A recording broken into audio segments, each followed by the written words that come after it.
بسم اللہ الرحمن الرحیم۔ السلام علیکم ورحمۃ اللہ وبرکاتہ۔ عزیز طلباء، امید ہے کہ آپ خیریت سے ہوں گے۔ آج ہم قافیہ کا سبق نمبر 68 پڑھ رہے ہیں، جس کے اندر ہم منصوبات کی 5ویں قسم مفعول معہ پڑھیں گے۔ چلتے ہیں اپنے سبق کی جانب۔ بسم اللہ الرحمن الرحیم۔ المفعول معه هو مذکور بعد الواو لمصاحبة معمول فعل لفظا أو معنى، فإن كان الفعل لفظا وجاز العطف فالوجهان، مثل جئت أنا وزيد وزيدا، وإلا تعين النسب، مثل جئت وزيدا، وإن كان معنى وجاز العطف تعين العطف، نحو ما لزيد وعمر، وإلا تعين النسب، مثل ما لك وزيدا، وما شانك وعمرا، لأن المعنى ما تصنع۔ ترجمہ دیکھ لیتے ہیں۔ المفعول معہ، مفعول معہ ہوا مذکور بعد الواو لمصاحبة معمول فعل لفظا او معنى۔ مفعول معہ وہ اسم ہے جو واو کے بعد مذکور ہو، ایسے واو کے بعد جو مع کے معنی میں ہو، تاکہ معلوم ہو کہ وہ فعل کے معمول کے ساتھ مصاحب ہے، خواہ فعل لفظی ہو یا معنوی ہو۔ فَإِنْ كَانَ الْفِعْلُ لَفْظًا وَجَازَ الْعَطْفُ فَالْوَجْهَانِ، اگر فعل لفظی ہو اور عطف جائز ہو تو اس میں دونوں صورتیں جائز ہیں، جیسے جئت انا وزید وزیدن۔ دو صورتیں کون سی جائز ہیں کہ اس پر رفع پڑھنا اور نصب پڑھنا۔ وَإِلَّا تَعَيَّنَ النَّسَبُ، وگرنہ نصب متعین ہوگا، جیسے جئت وزیدن۔ وَإِنْ كَانَ مَعْنًى وَجَازَ الْعَطْفُ تَعَيَّنَ الْعَطْفُ، اگر فعل معنوی ہو اور عطف جائز ہو تو عطف ہی متعین ہوگا، مثل جئت وزیدن، نحو ما لزید وعمر، وإلا تعین النسب، وگرنہ نسب متعین ہوگا، جیسے ما لک وزیدن وما شانک وعمرا، لأن المعنى ما تصنع، اس لیے اس کا معنی ہوگا ما تصنع۔ آج کے درس کے اندر دو ہی باتیں ہیں۔ پہلی بات مفعول معہ کی تعریف، دوسری بات مفعول معہ کی صورتیں۔ المفعول معہ، المفعول کے شروع میں جو الف لام ہے وہ الذی کے معنی میں ہے۔ مفعول صفت کا صیغہ ہے، معہ اس کا نائب فاعل، صیغہ صفت اپنے نائب فاعل سے مل کر صلہ و موصول کے لیے، موصول صلہ سے مل کر الاسم موصوف محذوف کے لیے صفت بنا، موصوف اپنے صفت سے مل کر مبتدا۔ اس لحاظ سے عبارت یوں ہوگی: الاسم الذی فعل فعل لمصاحبۃ۔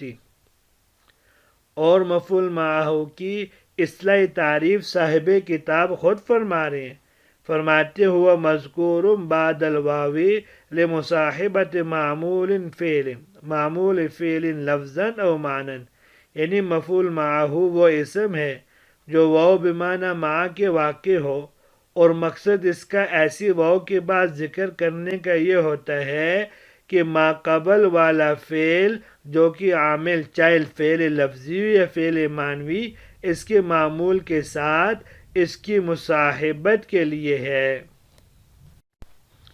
جیسے جاء البرد والجبات، یہاں فعل لفظی جاء ہے، عامل ہے، البرد اس کا معمول یعنی فاعل ہے، اور واو مع کے معنی میں ہے، اور اس کے بعد الجبات ہے۔ الجبات فاعلیت میں، البرد فاعل کا مصاحب و شریک ہے۔ اسی طرح استوى الماء والخشبہ، اس میں بھی الماء والخشبہ فاعلیت کے معنی میں شریک ہے۔ مفعول کی مثال کفاک و زیدن درہم، اس میں کفاک کا کاف اور زیدن یہ دونوں مفعولیت کے معنی میں شریک ہے۔ اسی طرح فعل معنوی کی مثال مالک و زیدن، یہ اصل میں ما تصنع و زیدن تھا، لہذا یہاں بھی تصنع کے اندر انت ضمیر فاعل اور زیدن دونوں فاعلیت کے معنی میں شریک ہے۔ فعل کی دو قسمیں ہیں، ایک فعل لفظی اور دوسرا معنوی۔ فعل لفظی وہ ہے جو باقاعدہ طور پر لفظوں میں مذکور ہو اور اس میں فعل کی علامات پائی جا رہی ہوں، اور فعل معنوی وہ کلمہ ہے جو نہ تو لفظوں میں ہو اور نہ تقدیر میں، بلکہ انداز کلام اور گفتگو سے ہی معلوم ہو رہا ہو، جیسے مالک و زیدن میں گزر گیا کہ مالک سے ما تصنع فعل نکالا گیا۔ اس سے جہاں کے جار و مجرور حرف استفہام کے ساتھ آ جائیں تو فعل پر دلالت کرتے ہیں، کیونکہ یہی جار ما قبل والے فعل کے معنی کو اپنے ما بعد والے اسم تک پہنچانے کے لیے آیا کرتے ہیں۔ مزید یہ کہ حرف استفہام اکثر فعل پہ داخل ہوتا ہے، تو ان وجوہات کی بنا پر یہاں تصنع فعل نکالا گیا۔ دوسری بات، مفعول معہ کی صورتیں کیا ہیں اور ان کی علامات کیا ہیں؟ فَإِنْ كَانَ الْفِعْلُ سے لے کر لِأَنَّ الْمَعْنَى مَا تَصْنَعُ تک کی عبارت میں صاحب کتاب رحمہ اللہ نے 4 صورتیں بیان فرمائی ہیں، جن میں سے 3 صورتوں میں واو کے ما بعد کو مفعول معہ بنایا جا سکتا ہے، 2 صورتوں میں تو وجوبی طور پر اور 1 صورت میں جوازی طور پر مفعول معہ بنایا جائے گا۔ پہلی صورت، فَإِنْ كَانَ الْفِعْلُ لَفْظًا وَجَازَ الْعَطْفُ فَالْوَجْهَانِ، پہلی صورت یہ ہے کہ مفعول معہ کا فعل عامل اگر لفظی ہو اور واو کے ما بعد کا ما قبل والے اسم یعنی فعل کی معمول پر عطف بھی جائز ہو، یعنی عطف سے کوئی چیز معنی نہ ہو تو اس کو 2 وجہ سے پڑھنا جائز ہے۔ پہلی وجہ تو یہ اس کو مفعول معہ بنا کر منصوب پڑھا جائے، اور دوسری وجہ یہ ہے کہ اس کا عطف کا خیال کر کے اس کو مرفوع پڑھا جائے، جیسے جئتُ انا وزیدن وزیدن، تو وزیدن یہ مفعول معہ بنایا گیا، اور وزیدن اس صورت میں بنابر فاعل یہ مرفوع ہوگا۔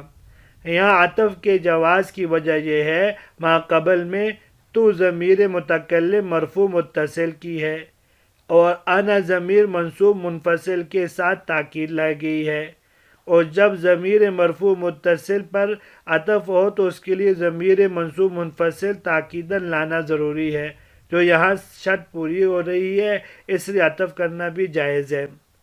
اور دوسری صورت یہ ہے وَإِلَّا تَعَيَّنَ النَّسَبُ، دوسری صورت یہ بیان فرما رہے ہیں اگر واو کے ما بعد کا واو کے ما قبل پر عطف جائز نہ ہو، یعنی کوئی معنی موجود ہو، تو ایسی صورت میں اس کو صرف ایک ہی طریقے سے پڑھا جا سکتا ہے، یعنی اس کو مفعول معہ بنا کر منصوب پڑھنا، جیسے جئتُ وزیدن۔ اس صورت میں عطف کے عدم جواز کی وجہ یہ ہے یہاں پر تو ضمیر مرفوع متصل کی تاکید کسی ضمیر مرفوع منفصل کے ساتھ نہیں لائی گئی، جو کہ شرط ہے عطف کے جواز کے لیے۔ جب شرط نہیں پائی گئی تو مشروط بھی نہیں، عطف کرنا بھی جائز نہیں، تو یہاں ایک ہی صورت ہوگی، وہ یہی ہے کہ اس کو بنابر مفعولیت کے مفعول معہ کے منصوب پڑھا جائے۔ تیسری صورت یہ ہے وَإِنْ كَانَ مَعْنًا وَجَازَ الْعَطْفُ تَعَيَّنَ الْعَطْفُ، تیسری صورت یہ بیان کی، صاحب کتاب فرماتے ہیں مفعول معہ کا عامل اگر فعل معنوی ہو اور وہ واو کے ما بعد کا ما قبل والے اسم یعنی فعل معنوی کے معمول پر عطف جائز ہو، کوئی معنی موجود نہ ہو تو اس کا عطف ہی متعین ہو جائے گا، جیسے مال زید و عمر۔ وجہ اس کی یہ ہے کہ فعل معنوی ایک پوشیدہ و کمزور عامل ہے، جبکہ اس کے مقابل میں لام حرف جر لفظی اور قوی عامل ہے، تو ایک قوی عامل کے ہوتے ہوئے کمزور عامل کو عمل دینا زیب نہیں دیتا، لہذا واو کے مابعد کا لزیدن پر عطف ڈال کر مجرور ہی پڑا جائے گا۔ چوتھی صورت وَإِلَّا تَعَيَّنَ النَّصْبُ، فرمانے اگر عامل فعل معنوی ہو لیکن کسی معنی کی وجہ سے ماقبل پر اس کا عطف ڈالنا صحیح نہ ہو تو اس کو مفعول معہ بنا کر منصوب ہی پڑا جائے گا، جیسے مالک و زیدن۔ اس میں اگرچہ عامل معنوی و کمزور ہے لیکن اس کے مقابلے میں کوئی اور عامل نہیں ہے تو اسی کو عمل دیا جائے گا۔ عطف کے عدم جواز کی وجہ یہاں پر یہ ہے کہ ایک قاعدہ ہے کہ مجرور پر کسی چیز کا عطف ڈالنا تب صحیح ہوتا ہے جب معطوف پر اسی حرف جر کا اعادہ کیا جائے جو مجرور پر داخل ہے۔ یہاں دیکھیے ما لک و زیدن میں لک پر تو حرف جر لام داخل ہے لیکن آگے زیدن پر کوئی حرف جر داخل نہیں ہے، لہذا عطف ناجائز ہوا۔ یہ مجرور بحرف جر کی مثال تھی، اور مجرور بالمضاف کی مثال ما شانک و عمرن۔ یہاں عمرن کا اگر ماقبل پر حرف ڈالنا چاہیں تو اس کے معطوف علیہ میں دو احتمال ہیں، ایک یہ کہ شان مضاف پر عطف ڈالا جائے، اور دوسرا یہ کہ کاف ضمیر مخاطب مضاف الیہ پہ عطف ڈالا جائے، اور یہ دونوں غلط ہیں۔ اس لیے اگر شان مضاف پر اس کا عطف ڈالیں گے تو مقصود کے خلاف لازم آئے گا، یعنی معنی خراب ہو جائے گا، کیونکہ مقصود ہمارا دونوں کی شان معلوم کرنا ہے، جبکہ اس صورت میں معنی یوں بنے گا کہ آپ کی شان کیسی ہے اور عمر کی ذات کیسی ہے۔ اور اگر کاف ضمیر خطاب پر ڈالیں گے عطف تو یہ بھی ناجائز ہے، اس لیے کہ ہم نے اوپر ایک قاعدہ پڑھا ہے کہ مجرور پر عطف تب جائز ہوگا جب معطوف پر بھی اس حرف جر کا اعادہ کیا جائے، لیکن یہاں پر عامل جو جار ہے یعنی شان جو کہ مضاف ہے لیکن اس کا اعادہ عمرن پر نہیں ہے، تو یہ بات ثابت ہوگی کہ عطف ناجائز ہے، لہذا بنابر مفعول معہ ہونے کے عمرن کو منصوب پڑا جائے گا۔ لأن المعنى ما تسنى، اس عبارت سے صاحب کتاب رحمہ اللہ مذکورہ دو جو مثالیں ذکر کی ہیں مثالوں میں فعل معنوی کے ہونے کی دلیل پیش فرما رہے ہیں۔ چنانچہ فرمایا کہ ما لک و زیدن، اس کا معنی ہے ما تصنع و زیدن، اور ما لعمر و زیدن کا معنی ہے ما یصنع عمر و زیدن۔ اس پر ایک اشکال ہو سکتا ہے، جب پہلی والی مثالوں میں بھی فعل معنوی ہے اس لیے کہ وہ بھی تو تصنع کا معنی دے رہا ہے، اور یہاں آخری مثال میں بھی فعل معنوی ہے، تو کیا وجہ ہے کہ آپ ما تصنع کو صرف ما شانک کے ساتھ خاص کر رہے ہیں؟ اس کا جواب یہ ہے پہلی مثالوں میں تو ایسے قرائن موجود تھے جو فعل پر دلالت کر رہے تھے، کیونکہ ان دونوں میں جار مجرور تھے، اور جار مجرور اپنے لیے متعلق ضرور چاہتے ہیں، تو ان کا اپنے لیے متعلق کا تقاضا کرنا فعل مقدر پر دلالت کر رہا تھا، برخلاف اس آخری مثال کے اس میں ایسی چیز نہیں تھی کہ وہ فعل کی موجودگی پر دلالت کرتی۔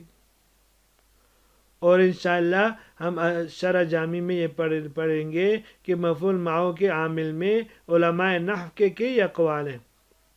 چنانچہ پہلا قول شیخ عبدالقادر رحمہ اللہ کا ہے کہ واو بمعنی ما خود مفعول معہ میں عامل ہے،